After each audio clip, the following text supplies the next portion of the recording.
Hey everyone, welcome to Neil Talks. My name's Neil and it's time to talk more the IT crowd. I'm ready to jump straight into this episode, guys. I know I went off on a bit of a tangent at the end of last episode. I'm hoping that this episode is one where we can just enjoy the comedy and leave it at that. So, let's jump right into it. This is episode 5 from season 2 and it's called Smoke and Mirrors.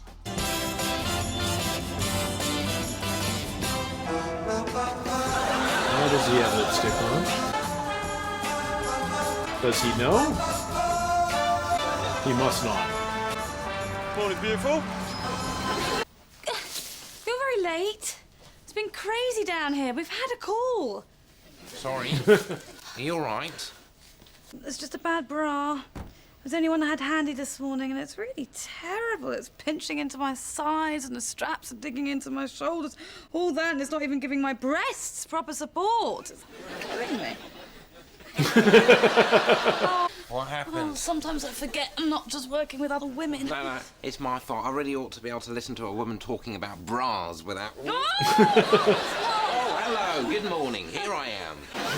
It's been a roller coaster. Why don't you just have a lie down in there? God, I feel rough. Good stag? Yeah? I may have got a little bit drunk towards the end there. Oh, pass out at some point. Yeah, thank God nobody noticed. How do you know I passed out? I'm a bit psychic sometimes. And I bet you came straight from the party as well, didn't you? Oh, that's easy. I'm wearing the same clothes.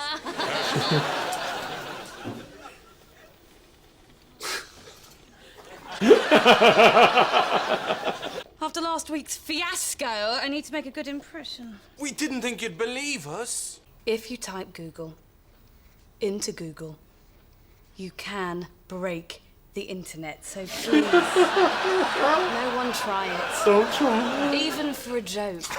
It does you no harm to look a little foolish from time to time. There's something I should let you know. But I won't. Douglas needs someone to take a look at his computer. No. Entrare! Hi, Mr. Renner. My computer's broken. Wow, I have to say, that's a really wild look. You know, things are moving just so fast I can't keep up.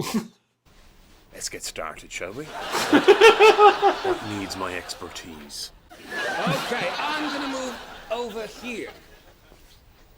Sure. I can see why you've been having problems. See, this isn't actually a computer. It's a briefcase. I admire you, Roy. You've got the guts to stand up for what you believe in. Okay. Good luck. We now have the cleanest toilets of any legal department in London. Thank you. The toilet team from season 1 did do a great job. Who's next? They deserve Right, special Jen. attention. Number 1. Number 1. Okay. Bloody thing! Bloody pain in the ass. I'm a woman. Oh! Proper support. Hang on a second. So we're just going straight Mission Impossible here? I've done it. Okay. Hello, Jen. Who is this? Well, it says Moss on my phone. It's all right, it's me. Why are you disguising your voice? I don't want them to know my identity. But they know now. Yes, thanks. You're ruining everything. What do you want, Moss? Take your top off, Jen. Sorry? Are we going to ignore the fact that these two apparently hooked up at the end of last season? Is this another one of your inventions? Maybe. What was the last one? A ladder to help moths escape from the bath.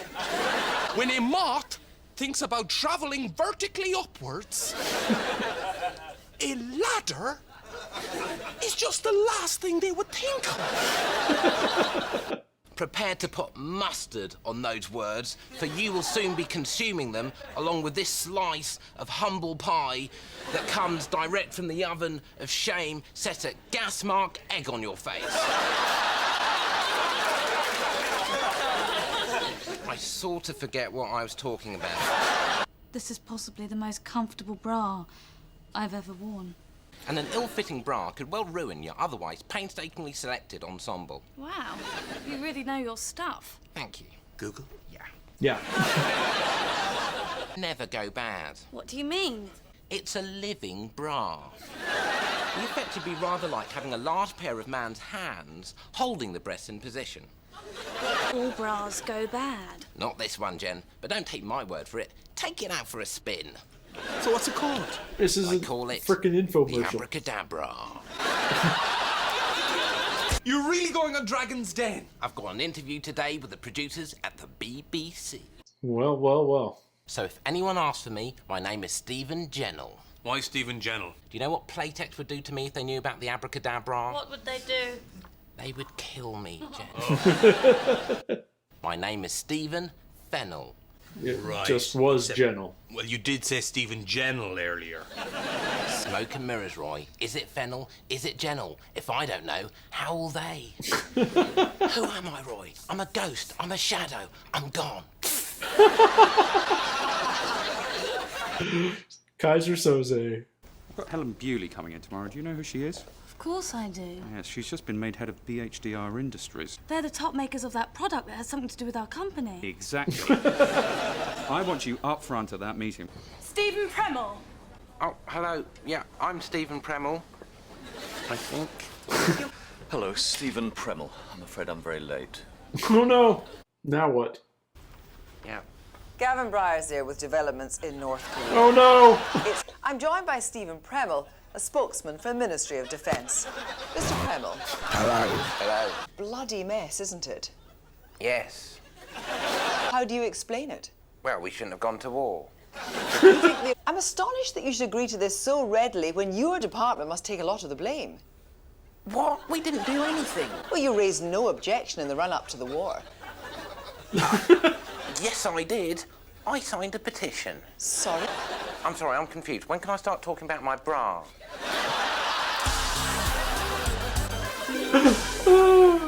Did you see it? Is he in? Is he? Oh!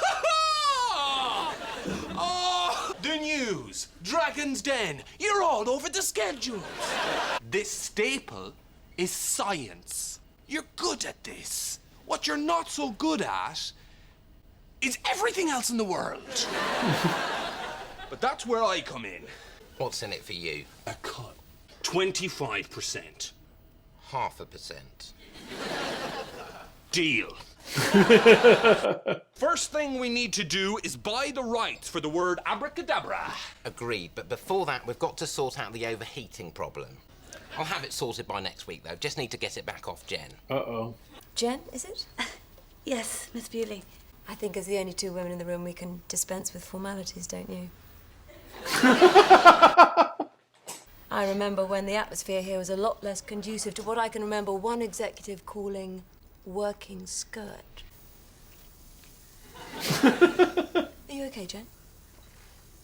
My tits. Oh, my tits are hot. Oh, they're really, really hot. Oh, my tits are on fire. Tits are on fire. Oh, yeah. 40%, Jen. Be reasonable. I have 2 black rings around here. I could sue you and get everything. All right. I am doing presentation. Whoa, no, hold on. And I'm damned if I'm gonna Do let... something else.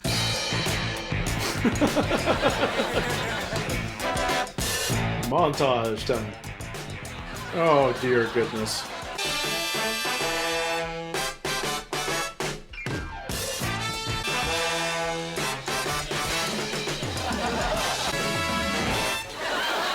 And you've sorted out the overheating problem. I'm completely sure that I've absolutely sorted out the overheating problem, yes. Oh dear. Unless I've made it even worse. Maybe don't talk too much. Let the product do the talking. What do I do when they want me to do the talking? You're scaring him. I don't want to do it. I feel trapped like a moth in a bath. If only there was a ladder. Jen, Roy, and Morris are IT professionals with Renham Industries. The dragons are beside piles of money with pens. Women in the workplace. Take your time. Women working in a workplace environment. Oh, Jen. Work as a woman worker who works in the workplace. Oh. Jump in there, Moss. Let the product do the talking.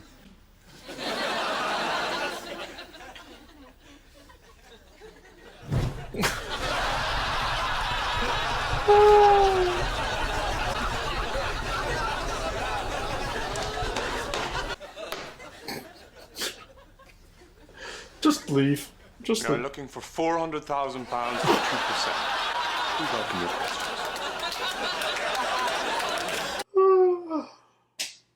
Wow. This music sounds like it comes from space. Yeah, mate. It does. This is good. Good shit.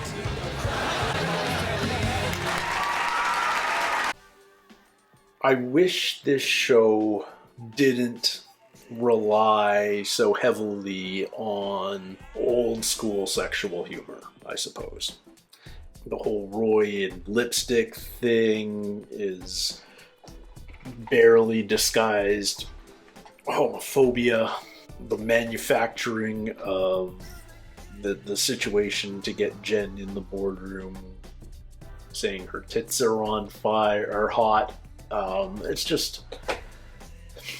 It's sophomoric, and I get that this isn't a necessarily highbrow comedy, but it's demonstrated to me plenty of times that it can be ridiculously funny without going there, and we have to look at it through the lens of this was 15 years ago.